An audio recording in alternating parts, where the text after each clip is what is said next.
Assalamualaikum warahmatullahi wabarakatuh. Waalaikumsalam. Alhamdulillah, salatu wassalamu ala rasulillah wa ala alihi wa sahbihi wa mawala. Rabbi shrah li sadri wa yassir li amri wahlul 'uqdatam min lisani yafqahu qawli. Rabbi shrah li sadri wa yassir li amri wahlul 'uqdatam min lisani yafqahu qawli. Alhamdulillah, pada pagi hari ini kita kembali berjumpa bertemu setelah sekian lama kita tidak bersuara, 3 bulan setengah. Allah masih berikan kepada kita umur yang panjang sehingga kita bisa dikumpulkan kembali. Tuan dan puan yang saya hormati, saya lihat Fajr di Pesakawah.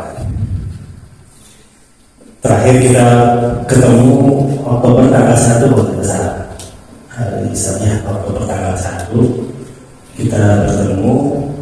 Sekarang tanggal 14 Januari, berarti sekitar 3 bulan setengah. Oh iya, setahun.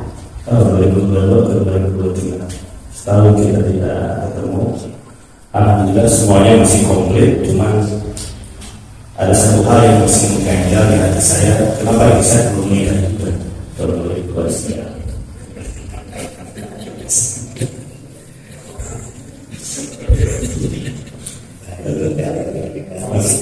saya selalu mencari satu orang yang bisa saya bully sekarang.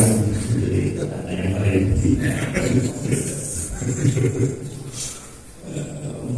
barusan saya bilang, kapan undangan ini bang? Besok insya-Allah.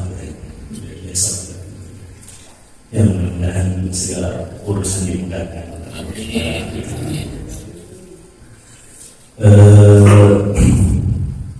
Saya sebetulnya mau pulang bulan Maret asli, tapi karena ada hal saya pulang duluan. Saya hampir lupa pulang ke rumah kalau masjid yang penuh dengan sejarah dalam hidup saya. Insya Allah selalu ingat masjid Hidayatul Ummah, terutama kedua DKM-nya seumur hidup. Ibu bapak yang Allah muliakan, terakhir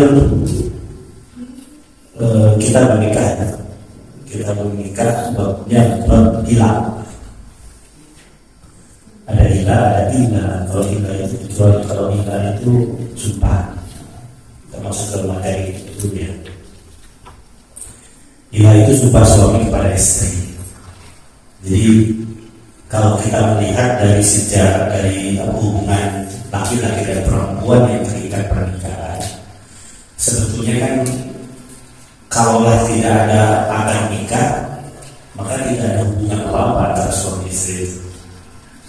Yang menyatukan itu adalah akad nikah itu.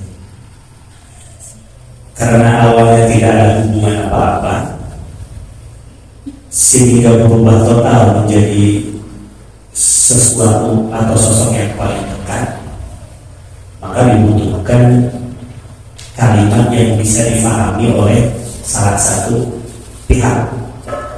Dan yang bisa dipahami itu adalah yang tampak oleh lisan, bukan yang ada di dalam hati. Karenanya hubungan suami istri itu berkaitan dengan hal dia bisa menjadi halal, bisa menjadi haram, atau ada batasan yang itu ada konsekuensi terhadap suami atas apa yang diucapkan. Yang diukur oleh Islam itu hanya apa yang diucapkan, bukan apa yang dalam hati.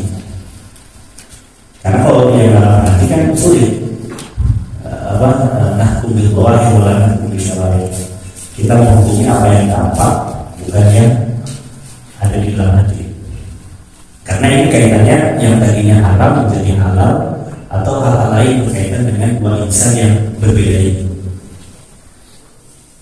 Contoh misalnya nikah, akan nikah. Sebelum akan nikah itu kan laki-laki perempuan sesuatu yang terikat, jangankan hubungan suami istri, berkadang saja kan tidak boleh bersentuhan sedikit itu tidak boleh. Itu bisa berubah statusnya dengan lisan akan nikah itu. Terlepas apakah akan niat bercanda, tidak ada niat, apakah serius nikahnya jadi. Karena itu butuh kejelasan hukum.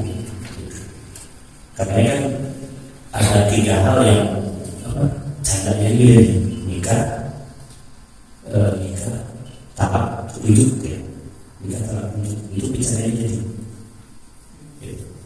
Pak Edi misalnya datang ke rumah seorang perempuan sama berdua temannya. Saya sama Pak Gunawan misalnya dengan Pak Edi bertiga ke rumah seorang perempuan, silaturahim. Di situ ada ayahnya. Tiba-tiba ayahnya bilang ke Pak Edi, Pak Edi, saya punya anak nih perempuan, mau nggak nikah dengan anak saya? Padahal gede gitu. Pak Edi, ayo betul. Jadi makanya misalnya berapa 2 juta misalnya yang ada di dompet segitu, di ATM mungkin segitu.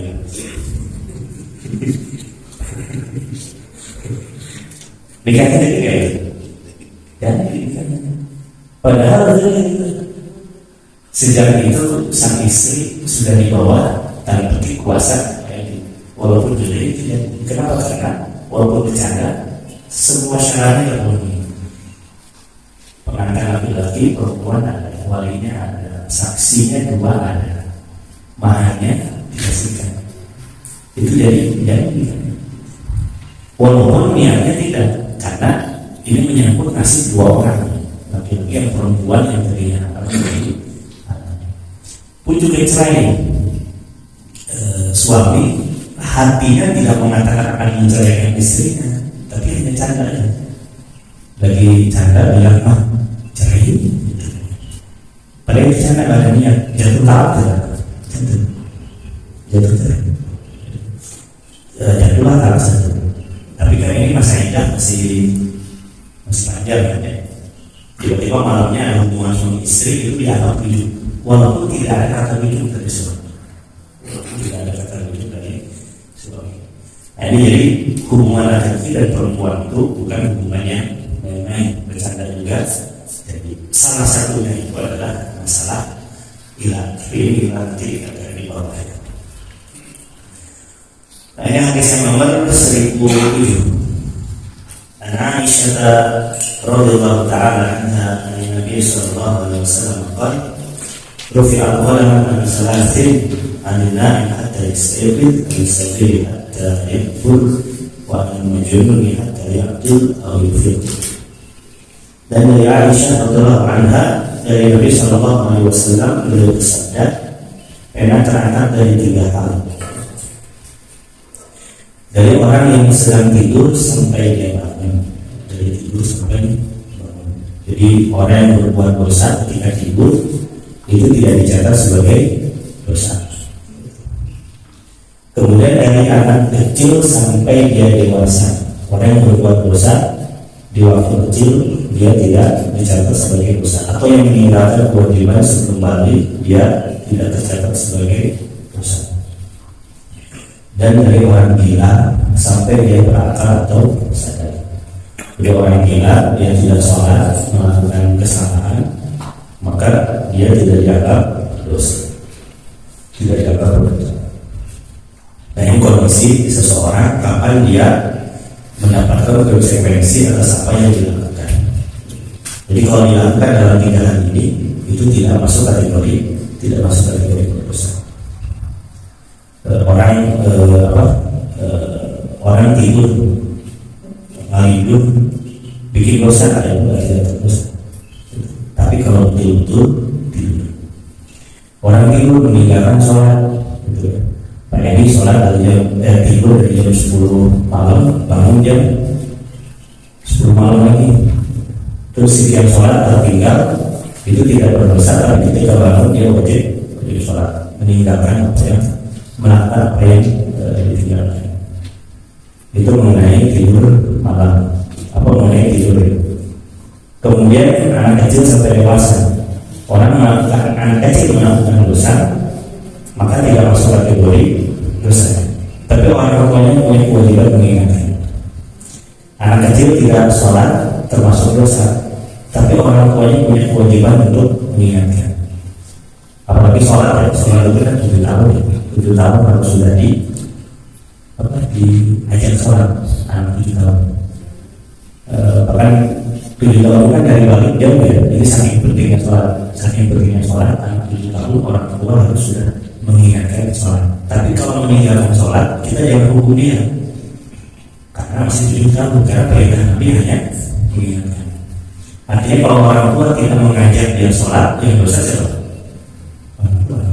Itu perintah langsung dari Rasul. Nah, lalu 10 tahun laki-laki sudah balik belum? Tapi laki-laki belum balik, orang tua sudah disuruh untuk menyuruh anaknya sholat, dan kalau anaknya tidak sholat diteguk. Padahal anak ini belum balik, ini saking pentingnya sholat.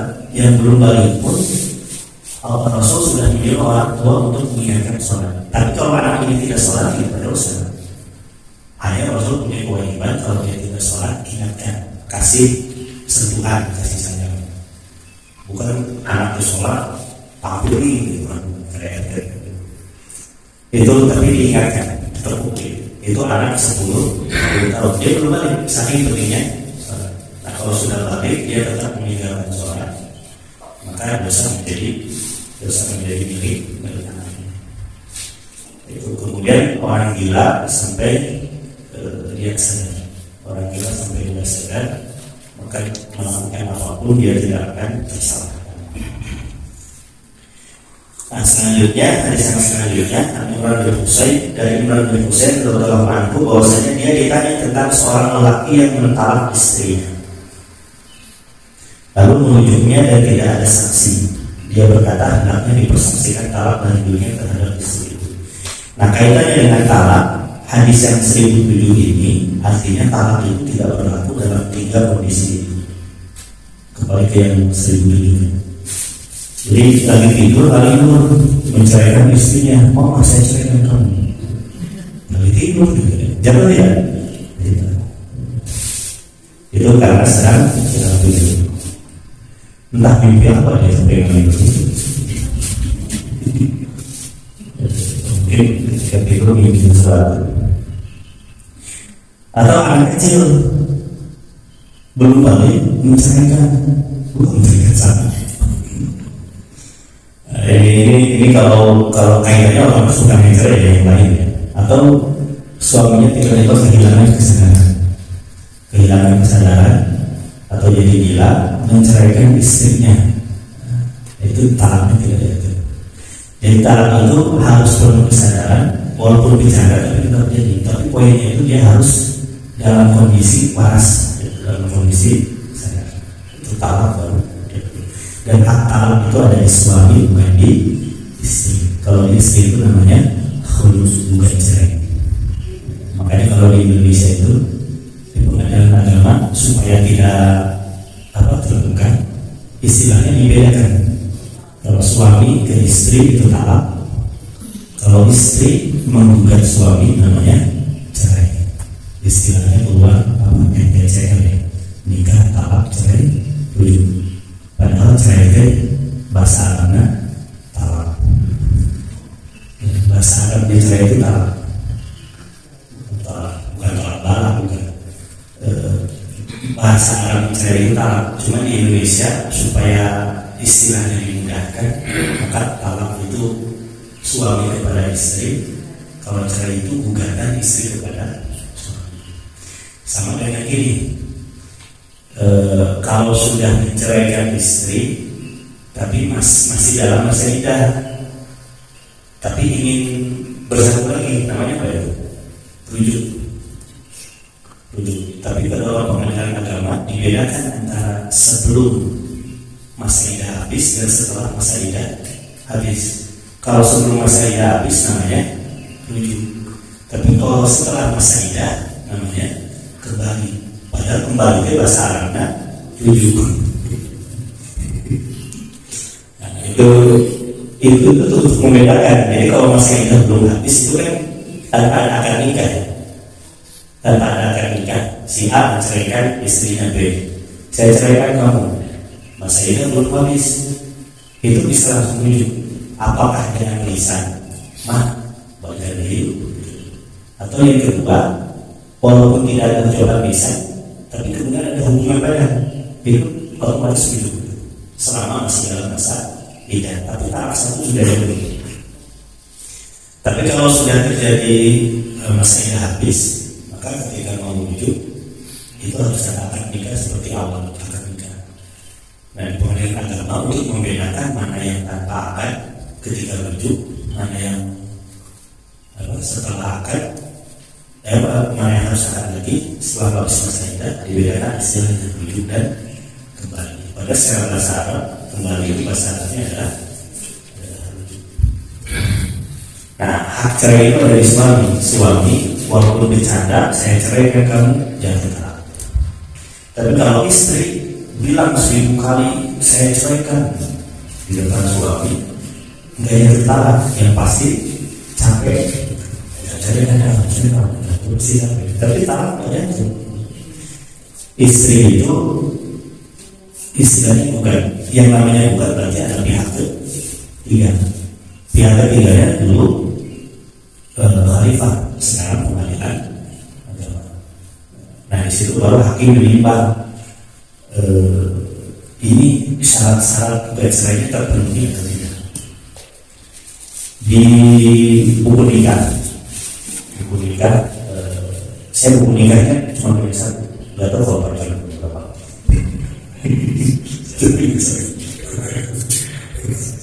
Saya punya satu. Itu bernikah itu kan ada sila ta'lid. Sila ta'lid itu adalah apa ya, macam dokumen seperti perjanjian laki-laki dan perempuan, dan kapan wanita bisa membuat cerai suami.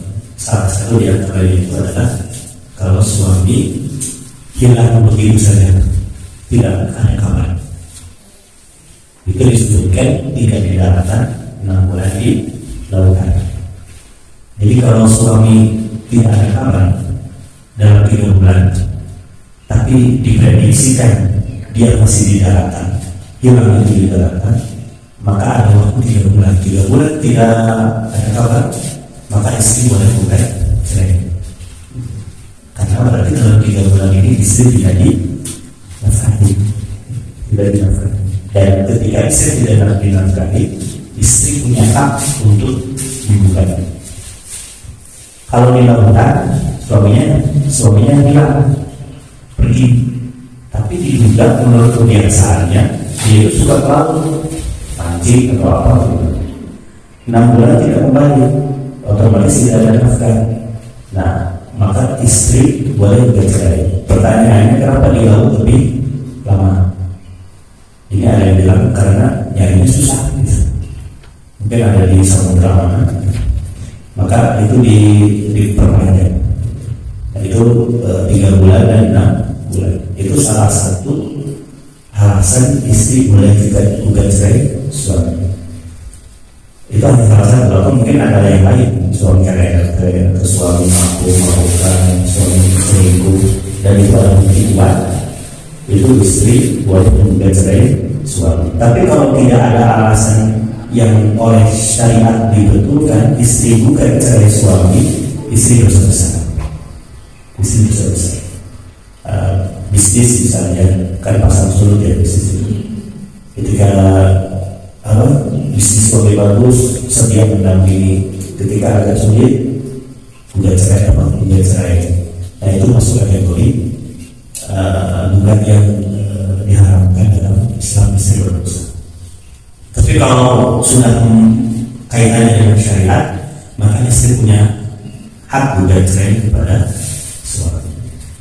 Alhamdulillah, kenapa hak cerai itu ada di suami? Karena suami itu misalnya ada ribut dengan istrinya, untuk mengucapkan talak itu mikir beribu-ribu kali. Karena laki-laki itu didominasi oleh logika. Coba seandainya hak cerai ada di istri, Suami sama istri ragu sedikit, papa cerai. Betapa banyak menjadi Bandung. Kenapa korban cerai istri? Dari Islam itu sempurna. Islam itu sempurna. Ajaran Islam itu sempurna. Laki-laki dan perempuan masing-masing punya kelebihan dan kekurangan dan masing-masing saling melengkapi. Jadi ini diungkapkan oleh nasi kuning. Itu Bapak dan Ibu yang berhubungan. Kemudian hadis yang 108 an Imran bin Husain radhiyallahu anhu annahu su'ila an rajulin liqadr summa yuhajir summa yushhid faqala ashhid ala talaqiha wa ala raj'atiha rawahu Abu Dawud wa hadha mawqufun wa sanaduhu sahih. Dari Imran bin Husain radhiyallahu anhu bahwasanya dia ditanya tentang seorang lelaki yang ditalak istrinya, lalu menunjuknya dan tidak ada saksi. Ia berkata hendaknya dipersaksikan talak dan menunjuknya terhadap istrinya itu. Nah, ini hadis yang oleh sebagian ulama dijadikan landasan cerai dan menunjuk itu harus ada saksi. Tidak bisa misalnya sedang berdua tiba-tiba perempuan terjadi keributan, suaminya bilang saya ceraikan kamu, tapi cuma berdua. Nah itu para ulama dikatakan itu tidak jatuh talak karena tidak ada saksi. Nah, landasannya apa? Landasannya itu adalah hadis ini, talak dan rujuk itu harus ada saksi. Ini yang saya tidak tahu ya apakah betul hadis ini atau ada hadis yang lain. Mungkin ini yang menjadikan landasan oleh dalam kompilasi hukum Islam. Sehingga ucapan talak itu harus diucapkan kembali di depan hakim. Misalnya begini, suami istri suaminya bilang saya cerai kamu, kemudian istri si suami ke pengadilan. Kalau di sini pengadilan istilahnya bukan cerai juga ya, suami ke istri juga, karena laki-laki dan perempuan untuk diresmikan cerai oleh negara istilahnya bukan juga ya, suami ke cerai. Akhirnya hakim mengabulkan perceraian ini. Padahal secara agama suami itu sudah mengucapkan talak di depan istrinya, tapi di belakang hakim. Nah ketika gugat cerai itu dikabulkan oleh hakim akan bilang coba ucapkan talak kepada istri, saya ceraikan kamu di depan hakim. Berarti sudah berapa kali ucapan talak? 2. Hanya yang pertama tidak disaksikan, yang kedua disaksikan. Yang kedua inilah kalau menurut hadis ini itu yang sah. Salah yang kedua.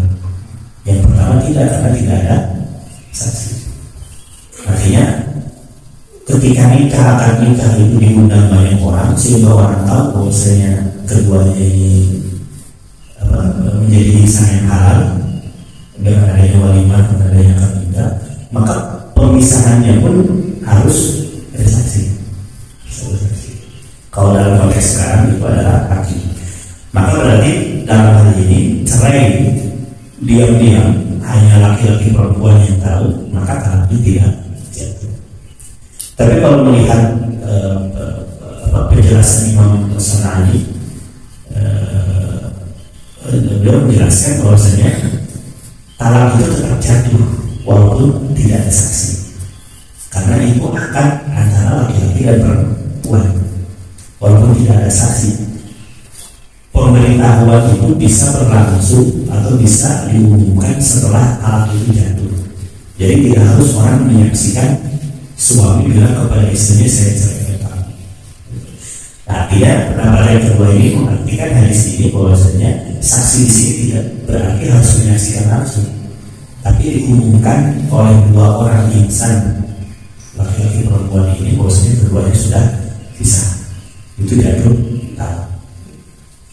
Wallahu a'lam bishawab. Tapi terlepas mana yang lebih benar, kembali ke hadis yang tadi saya singgung bahwasanya salah satu hal di antara yang canda yang terjadi itu adalah cerai. Berarti boleh jadi tidak ada saksi, hanya canda, yaitu cerai.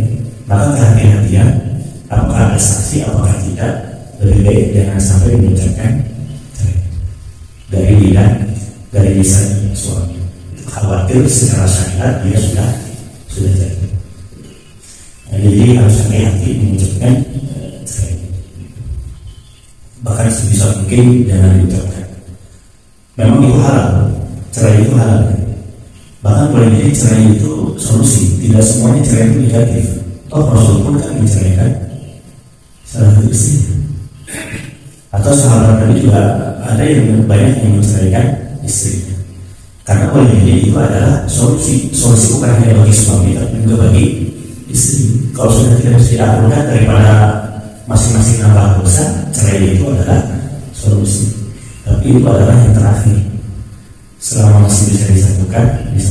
Al-Qadul halal wal-wahid bertolak. Perkara yang halal tapi Allah tidak suka itu adalah cerai. Cerai itu tidak enak. Yang enak itu adalah jauh aja. Namun cerai boleh jauh ya. Kemudian selanjutnya Aisyah radhiyallahu anha qalat ala Rasulullah sallallahu alaihi wasallam yusaihi wa harrama wa ja'ala harama halalan wa ja'ala yamin kafara. Ini ucapan suami kepada istri walaupun nikah niat tapi ada konsekuensinya. Tidak hanya talak tapi juga ada gila. Gila itu apa? Gila itu ucapan suami kepada istri, sumpah suami kepada istri tidak akan menjauhinya. Itu namanya gila. Ramai laki-laki dan perempuan suami istri. Tiba-tiba suaminya bilang begini, mama demi Allah papa tidak menggauli mama lagi. Itu namanya gila. Kalau suami sudah bilang begitu, itu tidak tercerai. Tapi ada batas waktu 4 bulan. Sebelum 4 bulan itu tidak tercerai. Tapi suami ketika sudah mengucapkan itu, walaupun yang suaminya tidak boleh menggauli istrinya. Kalau menggauli istrinya, dosa tidak? Tidak, tapi wajib membayar kifarat. Kifarat berapa? Kifaratnya apa? Kifarat sumpah. Sumpah yang dilanggar. Karena dia sudah bersumpah saya tidak akan menggauli kamu. Tiba-tiba besok terbangun gitu. Akhirnya menggauli istrinya. Dan maka boleh tidak dia menggauli istrinya? Bisa boleh, bisa tidak. Boleh, tapi harus bayar kifarat sumpah. Berapa? Kifarat sumpah itu sahur 3 hari betul-betul. Sahur 3 hari betul-betul. Jadi kalau ada yang sahur 3 hari betul-betul, curiga. Jika ada kawannya dilarangkan hukum juga. Betul. Sahur 3 bulan.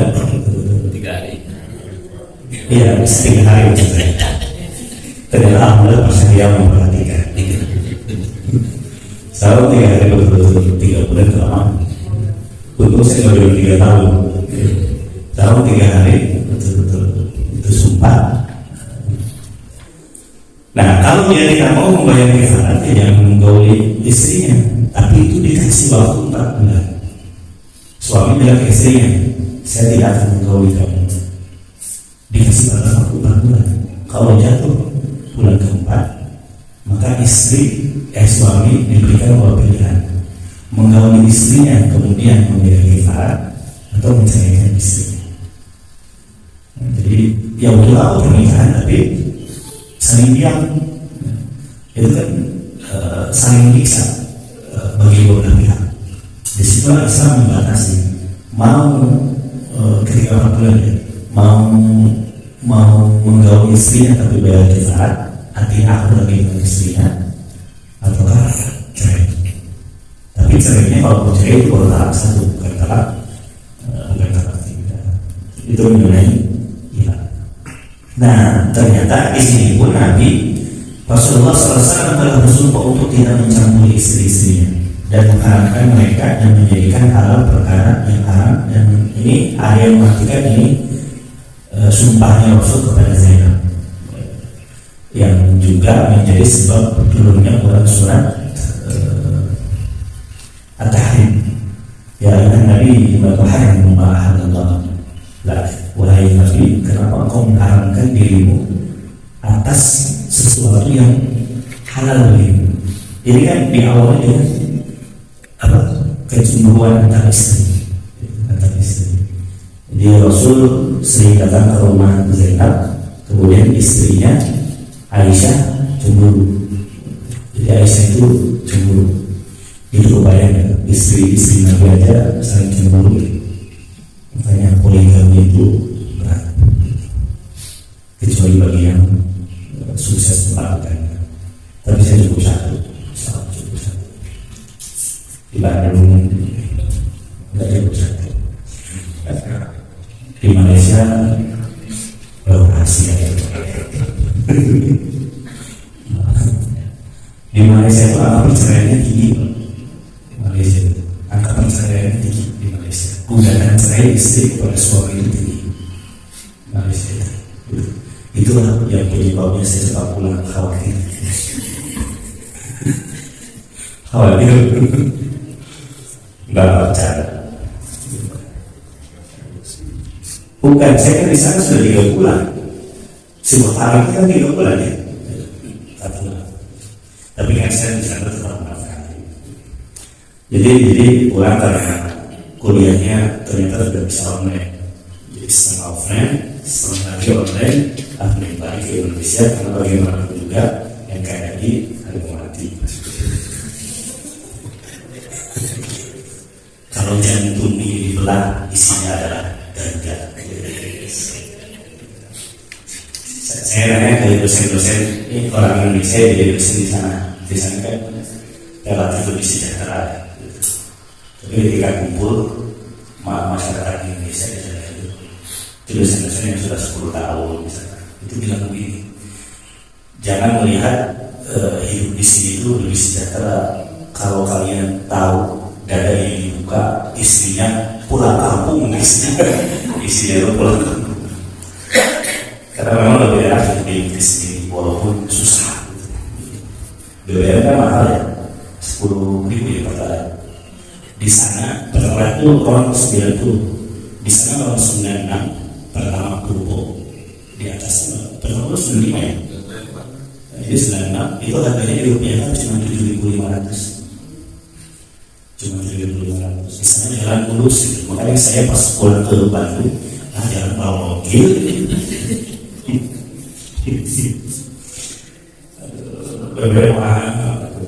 Makanya orang Indonesia itu berjuang semua, berjuang melawan agama-agama. Di sana kebutuhan pokok itu dimurahkan sekali. Oh sangat murah, juga sangat murah. Air itu 20 ringgit itu sekitar 70.000 bebas dipakai sebanyak apapun. Bensin 2,4 ringgit sekitar 7.500, itu 20 ringgit 70.000 bisa seminggu. Di sini 70.000 bensin mobil setengah hari habis, bisa seminggu. Jadi tapi awalnya juga tadi yang kayak ini konversi. Nah ini bahasa ya. Nah itu jadi kembali ke yang tadi ilah ya. Jadi ilah itu canda atau tidak canda jadi. Nah, ini jadi Islam itu karena menghargai hubungan suami istri dan menghargai nasib perempuan, di mana hak cerai, hak ilah itu ada di suami. Karena suami jangan main-main. Suami jangan main, konsekuensinya itu tinggi. Cerai bicara jatuh cerai, ilah bicara jatuh ilah. Itu untuk memberikan kepastian kepada perempuan, jangan sampai digantung oleh pria. Kemudian selanjutnya 1011 An Ibnu Umar radhiyallahu anhu qala idza madat arba'ata ashhurin waqafa al-maula ala. Dan dari Ibnu Umar dia berkata, apabila sudah lewat 4 bulan maka muli itu adalah orang yang meninggal istrinya itu berhenti sampai dia mentalak, dan tidaklah jatuh talak itu kepadanya sampai dia mentalak. Nah, itu 4 bulan. Jadi batasnya 4 bulan. Suami mengatakan saya tidak akan menggauli kamu.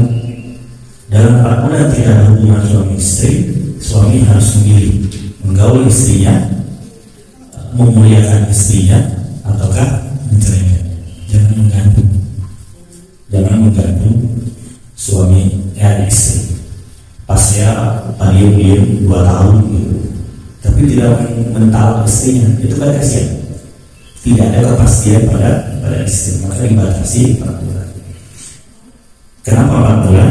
Ya itu di sana. Tidak ada alasan kenapa 4 bulan.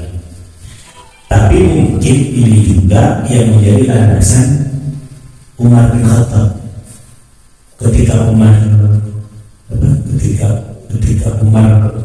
mengerahkan pasukan berperang itu, kemudian para suami berperang, istrinya di rumah-rumah.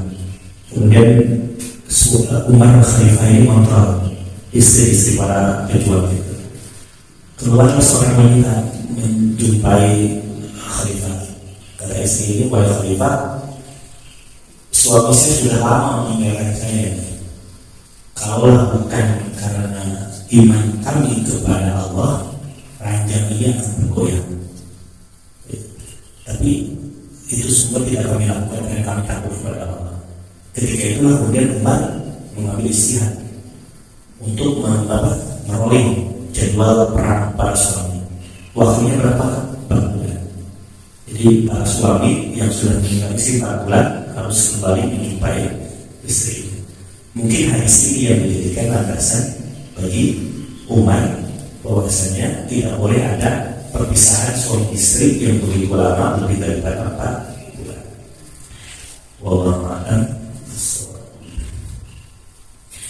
Kemudian selanjutnya dari Sulaim bin Yasar, aku melihat lebih dari 10 lelaki dari sahabat Rasulullah SAW, semuanya menghentikan sebagai orang yang gila. Jadi pada zaman Rasul, para sahabat juga banyak yang gila istrinya. Tapi kemudian Rasul mengingatkan gila itu konsekuensinya besar. Maka banyak para sahabat yang kemudian menyudahi kebiasaan menggila. Ini menunjukkan bahwasanya gila itu sudah ada sebelum adanya masa Islam. Kebiasaan suami menggila istrinya, jadi tidak baik. Maka kemudian datang Islam dibatasi. Ada masanya suami marah kepada istrinya tidak terkontrol sehingga keluar gila, maka kemudian dibatasi oleh Islam supaya istri nasibnya jelas. Dibatasi adalah 4 bulan. Nah, bagaimana gila pada masa jahiliyah? Ini hadis yang terakhir. Dan dari Ibnu Abbas radhiyallahu anhu, dia berkata, dulu gila orang-orang jahiliyah itu sampai 1 tahun dan 2 tahun. Lalu Allah menentukan waktunya 4 bulan. Jika kurang dari 4 bulan, maka itu bukanlah gila. Maksud bukan gila itu adalah dia tidak diberikan pilihan cerai atau menggauli istrinya. Tapi dengan ucapan saya tidak menggauli kamu, itu masuk kategori. Wallahu a'lam. Ini Bapak Ibu yang Allah muliakan, ini kaitannya tentang gila. Jadi ini pun adanya di suami. Maka suami hati-hati ketika menggunakan lisannya yang dapat istri khawatir itu masuk kategori yang ada konsekuensinya dalam syariat. Apakah talak, apakah gila, apakah zihar. Zihar itu menyamakan istri dengan ibu. Kalau dulu orang India itu menggunakan ini antara Allah dan bumi. Engkau seperti punggung ibu. Ini bukan menyuruhkan wajahnya, bukan merupakan menyamakan wajahnya, itu tidak masuk pihak. Maksudnya itu adalah suami lagi marah ke istri, akhirnya memposisikan istri seperti ibu boleh digauli tidak boleh, kecuali di Banten mertua. Saya baca di Rasul, dicuri ya, yang merasuki jiwanya. Hubungan mantu dengan ibu mertua sampai kapanpun tidak pernah bisa dihalalkan dengan ikatan apapun. Seorang suami nikah dengan laki-laki, nikah dengan perempuan, tapi usia pernikahannya hanya 5 menit. Saya terima akad nikahnya setelah saya ceraikan dia. Saya jatuh cerai. Otomatis kan si laki-laki dan perempuan ini jatuh cerai. boleh nggak laki-laki ini kemudian nikah dengan mantan ibu mertuanya? Nggak boleh. Walaupun belum menggauli si anaknya, itu nggak boleh. Sampai hari kiamat nggak boleh. Apalagi kalau misalnya laki-laki dengan perempuan sudah hubungan badan, itu otomatis jelas tidak boleh. Setelah hubungan badan kemudian cerai, si suami ini nikah dengan mantan ibu mertuanya, itu otomatis jelas lebih tidak boleh lagi. Tapi walaupun tidak ada hubungan badan, itu nggak boleh setelah cerai mantu ini nikah dengan bekas mertuanya, itu nggak boleh. Artinya ibu mertua itu diposisikan sama dengan ibu kandung, nggak boleh gitu. Nggak boleh ada hubungan. Nah ini masih ada hubungan pernikahan dengan istrinya. Tidak ada hubungan dengan mertua, itu beda dengan kalau dengan anak tiri. Dengan anak tiri, saya menikah dengan janda. Dia punya anak perempuan. Setelah saya nikah dengan dengan janda ini, kemudian cerai, tapi belum berhubungan badan. Boleh nggak setelah perceraian saya nikah dengan anaknya? Boleh, selama saya tidak berhubungan badan dengan ibunya. Beda kasusnya kalau saya sudah berhubungan badan dengan janda ini, kemudian cerai, nah saya tidak boleh menikahi anaknya. Tapi kalau belum berhubungan, itu boleh. Yang nggak boleh itu apalagi saya nikah dengan janda dan dengan anaknya, itu nggak boleh. Jadi itu menunjukkan mertua itu baik tidak boleh ada hubungan khusus, baik masih ada ikatan dengan anaknya, pernikahan atau tidak. Nah, saya melihat berita Rozi itu, dia bilang untuk menembus dosa saya rela menikah dengan mantan ibu mertua saya. Tambah salah lagi. Itu tambah salah lagi Rozi itu. Saya bukan ini, saya bukan pemerhati, bukan penggemar gosip ya. Cuman saya kan pemerhati umat, kita harus tahu kondisi umat.